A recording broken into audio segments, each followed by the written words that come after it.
ఇప్పుడు రైట్. అంటే కాంగ్రెస్ ఇంకొకటి గవర్నమెంట్ దీనికి వచ్చింది. దీని కొనసాగింపే సరే, అది మధ్యలో రైతులు మీద అంటే ఫోన్ ట్యాపింగ్ సంబంధించింది కూడా ఈ మధ్యకాలంలో ఏదైతే ఎమ్మెల్యేల కొనుగోలు వ్యవహారం సంబంధించింది, ఆనాడు వాళ్ళ ఫోన్లు ట్యాప్ అయినాయి కాబట్టి కనిపెట్టారు. నందూద్ కానీ లేకుంటే రోహిత్ రెడ్డి, పైలట్ రోహిత్ రెడ్డి కానీ ఇలాంటి ఎవరైతే ఎమ్మెల్యేలు ఉన్నారో ఆనాటికే వాళ్ళ మీద అనుమానం ఉండి ట్యాప్ చేశారా, లేదు కొంత లీక్ అయిన తర్వాత సమాచారం ఇంటెలిజెన్స్ రిపోర్ట్ వచ్చాక ట్యాప్ చేశారా అనేది ఒకటి. ఇందాక రాకేష్ గారు కూడా నోటికేట్ కోర్సు ప్రస్తావించారు. ఆనాడు కుట్రలు జరిగినాయి ప్రభుత్వాన్ని కావాలని.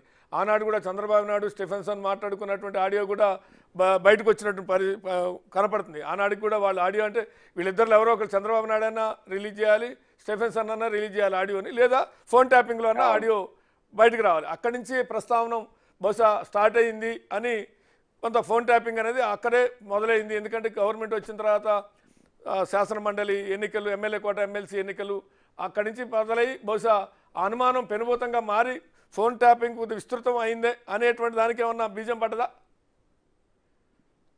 ఫోన్ ట్యాపింగ్ కొత్తగా ఏం కాదండి, ఇది ఏళ్ళ జరుగుతూ ఉంది. అదే జర్నలిస్ట్ కూడా మా ఫోన్స్ కూడా ట్యాప్ అయ్యి, పర్టికులర్ అప్పుడు ఆ కాలంలో ఎక్కువ ల్యాండ్ లైన్ ఉండేది కాబట్టి అదొక రకమైన సౌండ్ వచ్చేది. అయితే నాకు ఇప్పటికీ గుర్తుంది, రోషయ్య గారితో మినిస్టర్ గా ఉన్నప్పుడు మాట్లాడేటప్పుడు మాకు ల్యాండ్ లైన్ లో మాట్లాడేది. సడన్లీ అతను ఏదో గ్యాప్ సౌండ్ రాగానే తను చెప్పేవాడు, గౌరీ ఫోన్ పెట్టి తర్వాత మాట్లాడుతున్నాడు. అంటే అనుమానం ఉండేది ఈ ఫోన్ ఏదో ట్యాప్ అవుతుంది అని. అండ్ ఫోన్ ట్యాపింగ్ ఎట్లా చేయాలంటే నేను పర్సనల్ గానే ఒక కంప్లైంట్ ఇచ్చాను. ఆ కాలంలో టెలిగ్రాఫ్ యాప్ కింద you can tap the phone, you can have to ఒక రిటర్న్ కంప్లైంట్ ఇవ్వాలి టెలిఫోన్ డిపార్ట్మెంట్ వాళ్ళకు. ఏంటంటే నాకు ఒక అన్సాలిసిటెడ్ కాల్స్ వస్తా ఉన్నాయి నా మీద, లేకుంటే నా మీద సస్పిషియస్ కాల్స్ వస్తున్నాయి, ఈ ఫోన్ ట్యాప్ చేయండి అని ఒక person, any individual can give a return complaint to the concerned department cellular department కానీ మొబైల్ డిపార్ట్మెంట్ కి ఇచ్చేస్తే దే ట్యాప్ ద ఫోన్. ఇక అట్ ద సేమ్ గవర్నమెంట్ లెవెల్లో ఏమవుతుందంటే, పర్టికులర్లీ మనకి ఫ్లోర్ టాసింగ్ ఉంది, పొలిటికల్ యాక్టివిటీ ఎక్కువ ఉన్నప్పుడు కూడా దే కీప్ సర్వేలెన్స్. మనకి వీ హ్యావ్ స్పెషల్ బ్రాంచ్ వాళ్ళు ఉన్నారు. అది కాకుండా కూడా ఇప్పుడు ఏంటంటే మొబైల్ ఫోన్స్ వాడుతున్నాం కాబట్టి టెక్నాలజీ కూడా పెరిగింది. నిన్ననే ఒక ఫ్రెండ్ చెప్తా ఉన్నాడు నాకు, ఒక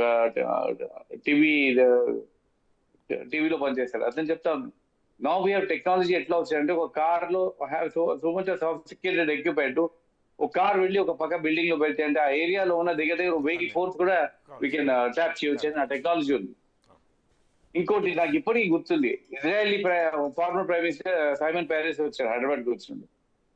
నిజంగా చెప్పాలంటే మన దగ్గర మన సెక్యూరిటీ ఎట్లా ఉండాలి, గన్లు గిట్ట అన్ని బయట కనిపిస్తాయి. వాళ్ళ దగ్గర ఒక్క మనిషి దగ్గర గన్ను కనిపించేది, నీకు ఒక్క ఎక్విప్మెంట్ కనిపించేది. ఏంటంటే వాటిని మేము మాట్లాడుకుంటే అడిగాము, ఎట్లా చేస్తారు మీరు, హౌ డూ యూ సర్వేలెన్స్ ఎట్లా పెడతారు, how do you protect your leader అట్లా అంటే, మీ స్టెరిలైజ్ ఏరియా మొత్తం సెటిలైట్ నుంచి వాళ్ళకు మొత్తం ఏరియా స్టెరిలైజ్ చేశారు.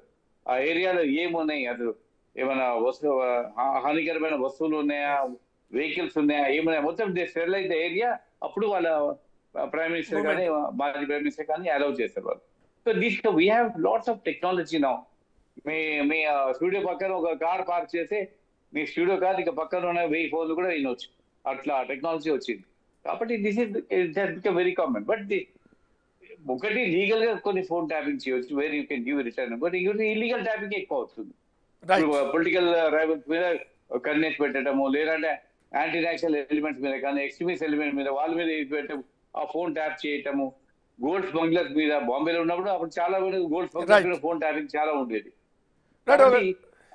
మనకు అల్టిమేట్లీ ఇప్పుడు మాజీ ముఖ్యమంత్రి గారు వచ్చి చెప్తాను, నేను ఫోన్ ట్యాప్ చేశానా లేదా, అసలు చేయనే లేదు, ఇదంతా బక్వాద్ అని అంటాడా, చూడాలి.